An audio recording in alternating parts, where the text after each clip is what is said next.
The day Karen called 911 on my farmer's market stand was the day I realized just how far the HOA would go to flex power they didn't even have. It was a Saturday morning like any other, sun climbing over the rooftops, birds chirping, neighbors sipping coffee on porches.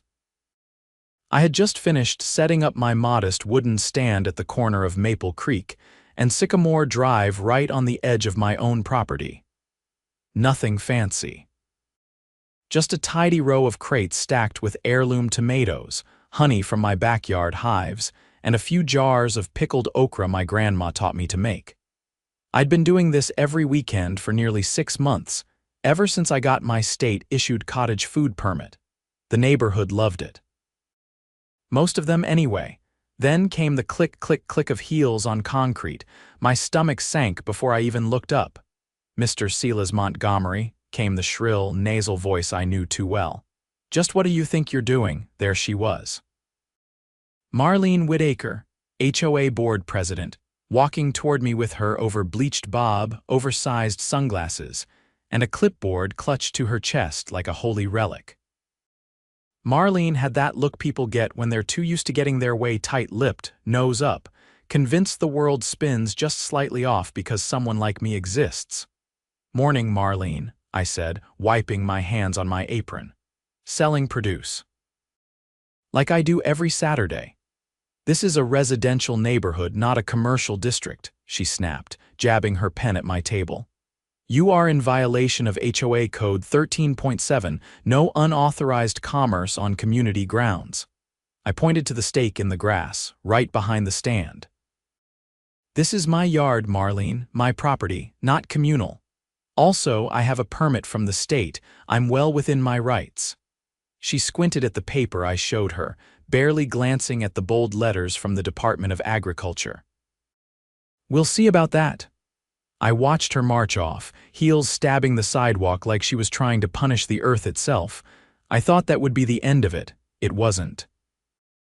10 minutes later, I was handing a jar of honey to little Missy Jenkins and her mom when a police cruiser rolled up beside my stand. Lights off, but the engine growling like a warning. 2 officers stepped out, both of them looking more confused than concerned. "Sir," the taller one said, "we got a call about unauthorized vending and a possible health code violation." I sighed and handed him the same laminated permit I'd shown Marlene. "Cottage food license," I said, "issued by the state.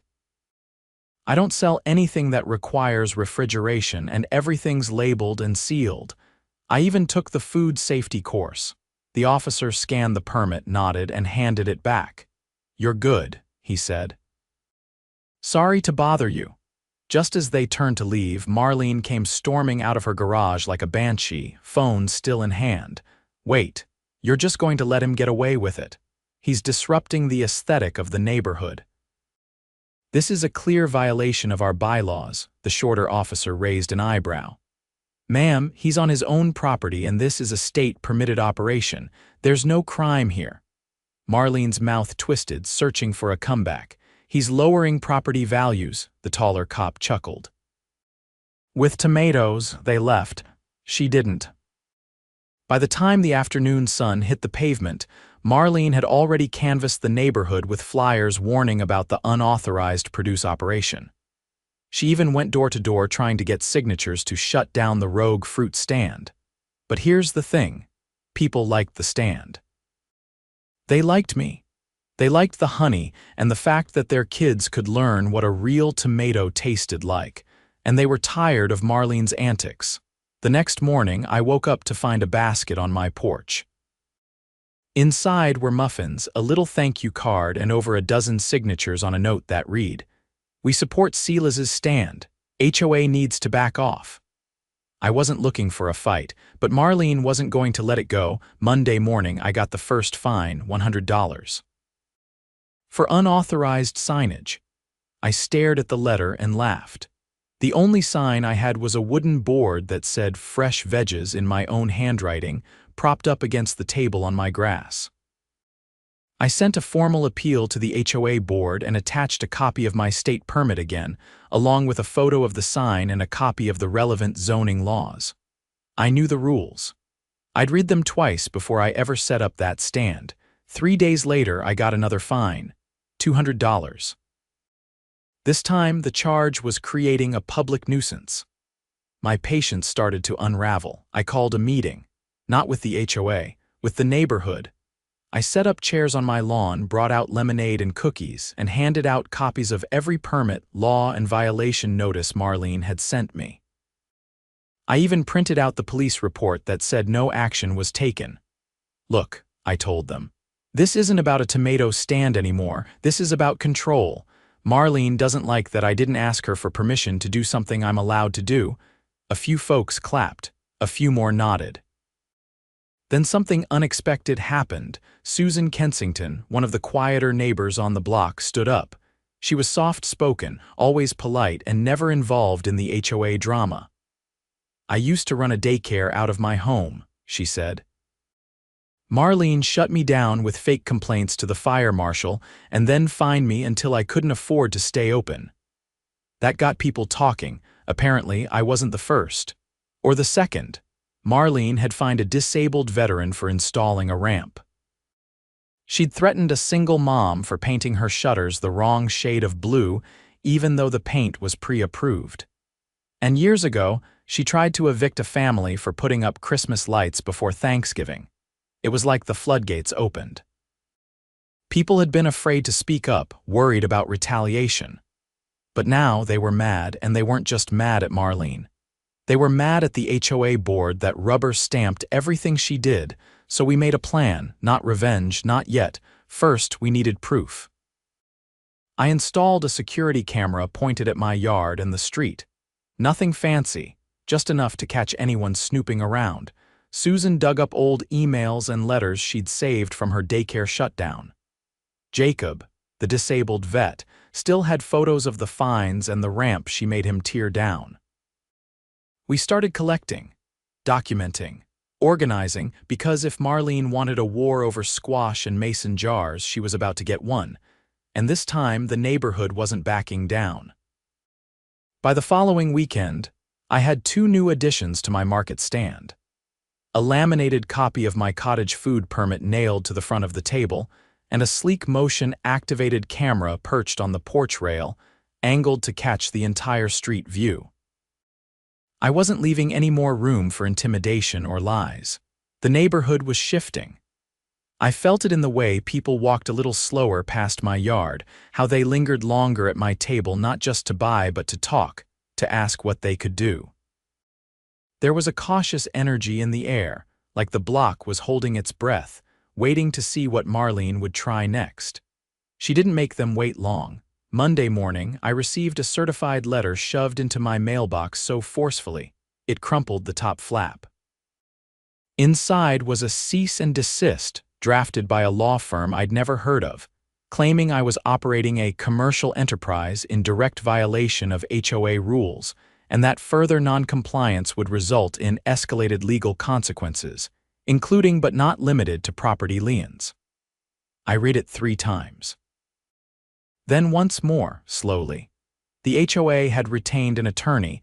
I called the number listed at the bottom. A receptionist answered and transferred me to a junior associate who sounded like he'd just graduated law school last month. When I asked him what zoning ordinance I was violating, he stammered for a moment before admitting he hadn't actually reviewed the state's cottage food laws. "You understand," I said, keeping my tone level, "that filing a false legal threat can qualify as harassment, right?" He went quiet again and then mumbled something about checking with his supervisor before hanging up. Something wasn't adding up. The HOA collected dues, sure, but not enough to casually hire outside counsel. Unless they weren't paying for it with HOA funds. That afternoon, I walked down to City Hall and requested the last 3 annual financial disclosures for the Maple Creek HOA. As a resident, I was legally entitled to them. The clerk behind the counter raised an eyebrow but handed them over without a word. I sat down at one of the public desks and started going line by line, and there it was, an entry from 4 months ago. Legal consulting services $4,200. The payee. Whitaker and Associates, LLC. I stared at the page. That name sounded familiar. A quick internet search confirmed it. Whitaker and Associates was run by Marlene's cousin in Clearwater. No office, no storefront, just a P.O. box and a Gmail address. I took photos of the documents with my phone and forwarded them to Susan Kensington, who had quietly taken on the role of our unofficial investigator.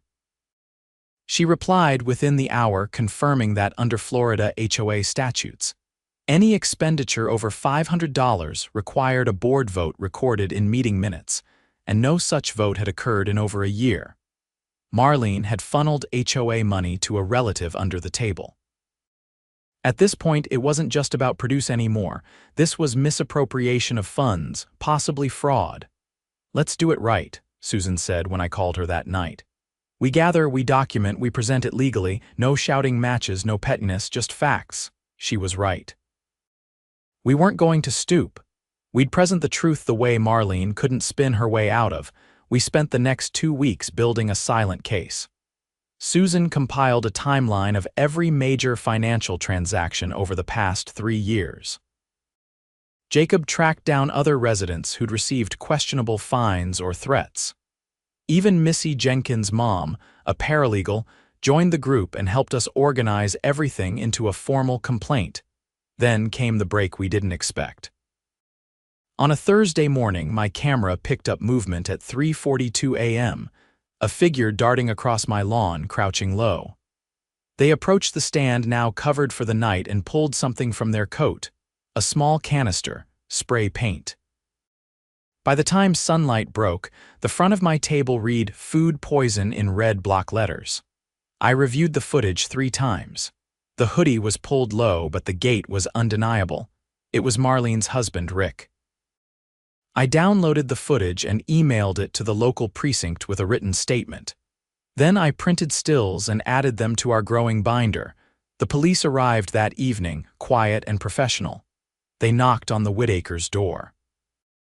Marlene answered, all pearls and perfume, her usual mask of civility snapped on tight. But when they asked if Rick was home, her expression twitched. He came to the door within minutes, reeking of paint thinner. They didn't cuff him, but they did ask him to come down for questioning. Marlene tried to block the doorway, but one of the officers stepped between her and her husband and calmly said, "Ma'am, this isn't negotiable." Word spread fast. By morning, everyone on the block had seen the graffiti, and by noon, they'd all seen the footage. The following Saturday, I didn't open the stand. Not because I was scared. I was preparing for something bigger. That afternoon, we held a neighborhood assembly in Susan's backyard. Every chair was filled, lawn chairs, folding chairs, even a few people standing behind the fence. Over 30 families showed up. Susan stood beside a folding table stacked with documents and addressed the crowd. We've compiled over 24 instances of unauthorized financial activity, selective enforcement of rules, and most recently criminal vandalism tied directly to the HOA president's household. She handed out copies of the timeline and financial records. Murmurs rippled through the crowd. People flipped pages, pointed to entries, whispered to spouses. "We're not just here to complain," she continued. "We're here to act." Under Florida Statute 720.303, residents can call for a special election with a petition signed by 15% of homeowners. She held up a clipboard. "We've got 28%. A cheer erupted. "We'll deliver the petition to the HOA office on Monday," Jacob said. "After that, they have 14 days to schedule the recall vote. If they don't, we can take it to the county." No one clapped this time. It was dead quiet, focused, determined. 2 days later, I personally handed the petition to the HOA secretary, an older gentleman named Frank who looked visibly relieved. "About time," he muttered under his breath. "She's been out of control for years." The board tried to delay the vote, citing procedural gaps. But Missy's mom had already filed a notice with the county's HOA oversight department. They weren't getting out of it. The vote was scheduled for the last Saturday of the month. In the meantime, The police concluded their investigation. Rick was charged with misdemeanor vandalism and placed under a restraining order that prohibited him from setting foot on my property.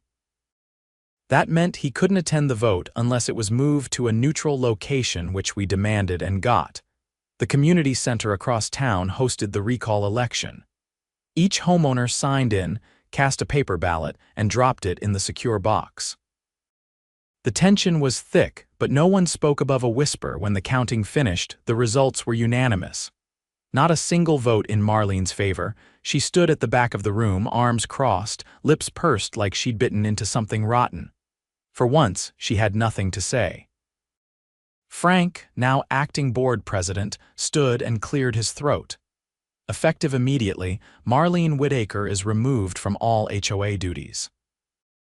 An interim board will be selected next week, and a full audit of finances will begin under third-party supervision. The room erupted not with cheers, not with gloating, but with a collective exhale. Relief. As we walked out into the evening air, Susan turned to me. "You still gonna sell your tomatoes?" I smiled. "I think I'll build a bigger table." The sun had barely broken through the clouds when I heard the knock, a slow, deliberate rhythm that didn't belong to any neighbor I knew. I opened the door to find two men in charcoal suits standing on my porch. One of them held a black binder, the other flashed a badge. "Mr. Silas Montgomery?" the taller one asked. I nodded, heart skipping. "I'm Agent Rivas, this is Agent Dalton. We're with the Florida Department of Financial Services." "Mind if we come in?" I stepped aside, still barefoot, the hardwood cool under my feet. They didn't waste time with pleasantries. As soon as they sat at my kitchen table, Agent Rivas opened the binder, revealing a series of color-coded spreadsheets, bank statements, and scanned receipts. "We've been investigating several HOA boards in the region for misuse of funds," Rivas said, tapping a red highlighted cell. "Your HOA came to our attention after a concerned resident filed a complaint and attached documentation showing discrepancies in financial reporting." I leaned forward. "Was it Susan?" Agent Dalton gave a tight nod. "We can't discuss the identity of complainants, but the evidence was detailed, enough for us to subpoena the HOA's full financial records."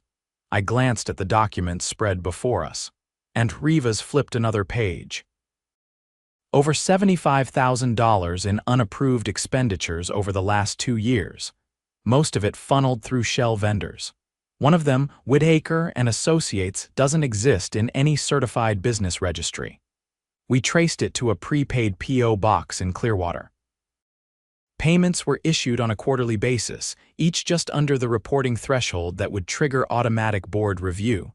Dalton added, "That's a common laundering tactic. Keep amounts small, spread them out, and hope no one looks too close." I blinked. "So what now?" Rivas closed the binder. "We're moving forward with a formal investigation. That includes interviewing all current and former board members, freezing HOA accounts, and issuing forensic audits. We'll also be coordinating with the state attorney's office. If we find criminal intent, this could lead to felony charges." They left just as quickly as they arrived, leaving behind a business card and a sense that something far bigger had been set in motion. By midweek, the neighborhood buzzed with quiet tension. A state-issued notice was posted on the HOA office door: "Operations suspended pending financial audit." Frank, the interim president, had stepped down the day before citing health concerns. We couldn't blame him. The pressure was mounting, and nobody wanted to be caught holding the bag. Susan took over in the interim, but she made it clear she wasn't in it for the long haul. "I'm a researcher, not a politician," she said during a small meeting in her living room.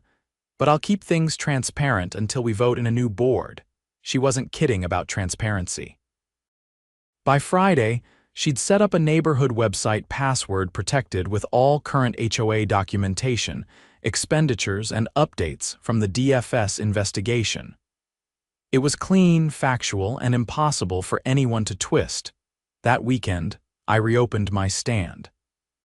The table was sturdier now, made from reclaimed barn wood I'd sourced from an old friend in Tallahassee.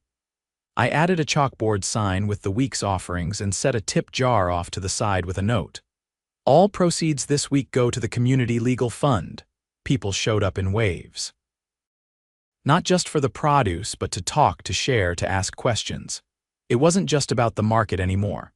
It was about reclaiming something that had been taken, an intangible sense of control. Around noon, a silver sedan pulled up at the curb.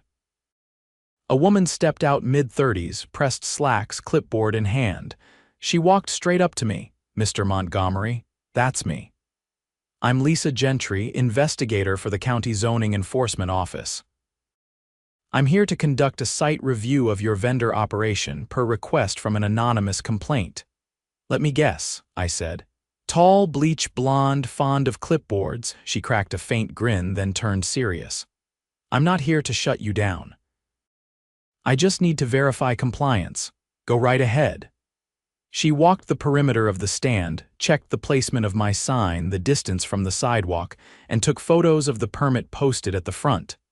Then she asked a few questions about product storage, labeling, and customer traffic.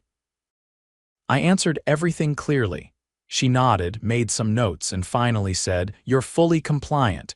Whoever filed the complaint clearly didn't understand the zoning code." I didn't say anything. I didn't have to. She gave me a copy of the report and drove off. Later that evening, while sorting through leftover produce, I got a call from Susan. "You're going to want to hear this," she said. She explained that the DFS had just discovered a second fake vendor in the HOA's financial trail, a landscaping company that billed for monthly services no one had ever seen performed. The name? Green Horizon Solutions. No records. No business license. But the payments, all in neat monthly increments, had been approved by Marlene's digital signature. "Where did the money go?" I asked. "That's the kicker," Susan said. "They traced the account to a bank in Georgia. It's in Rick Whitaker's name." I let that sink in. "This isn't just shady bookkeeping," she added. "This is organized embezzlement. They're coordinating with the Attorney General's office now. If charges go through, we're talking mail fraud, wire fraud, money laundering." The thought of it all, how deep the rot went, made my stomach churn. But it also lit a fire. "We need a new board," I said. "One that won't just sit in folding chairs once a month and nod while someone else makes decisions. We need people who actually understand the bylaws, the finances, everything." Susan agreed. "I'll help facilitate the election." "But we need candidates." I spent the next few days knocking on doors, ones I hadn't reached before.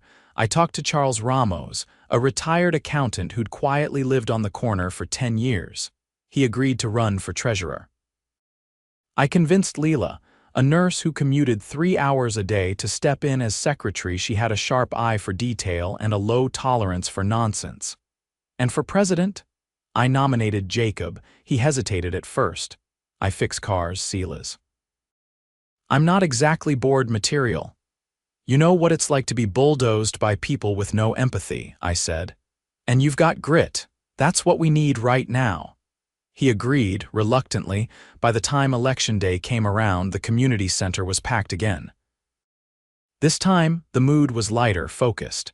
People brought their kids, their dogs, their folding chairs. Ballots were handed out, and within an hour the new board was elected unanimously. Jacob stood before the group, hands tucked into the pockets of his jeans. "I'm not a politician," he said, "but I believe in fairness. I've lived here long enough to see what happens when power gets used to punish instead of protect. That ends now. We're going to rebuild this HOA, not just in name but in purpose." Leela and Charles flanked him, both nodding. "And we'll be holding open forums every month," Leela added. "No closed-door meetings, no surprises."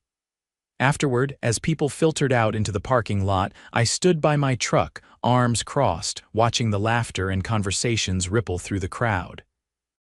For the first time in months, maybe years, this place felt like a neighborhood again. That night, I finally took a breath I hadn't realized I'd been holding, but the final twist came the next morning. A knock. Again. This time, it was a man in a Navy windbreaker with a U.S. Postal Inspection badge clipped to his chest. "Mr. Montgomery?" "Yes." I'm following up on a joint investigation with the Department of Financial Services. We have confirmation that several HOA notices, fines, warnings, even legal threats were sent through the mail under false pretenses. That qualifies as mail fraud. We're coordinating with the U.S. Attorney's Office. He handed me a sealed envelope. Inside was a subpoena, not for me, for Marlene. She was being indicted. As I stood on my porch, sun beginning to rise over the rooftops, I realized this wasn't just about tomatoes anymore. It was about truth, and what happens when a community finally stops being silent. And Marlene. She picked the wrong person to try and scare into silence. It was a drizzly Tuesday when Marlene Whitaker was formally arrested. Not the kind of dramatic spectacle you'd expect, no handcuffs in the front yard or shouting neighbors filming with their phones, but a quiet, clinical pickup at her lawyer's office downtown. The police had been building the case quietly, piece by piece, and now that the postal inspectors were involved, the charges stretched further than anyone in our neighborhood could have imagined. The news broke like thunder in a slow sky. First, a local blog picked up the story: HOA president indicted for mail fraud and embezzlement, and within hours it was on the regional news. They even aired a still from her driver's license next to a blurry image of my produce stand. The anchor's voice was neutral, but the segment ended with a throwaway line that made my jaw tighten. Residents say the dispute started over tomatoes. No, it never started with vegetables.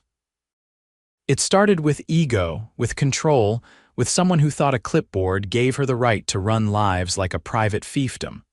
But the damage was done.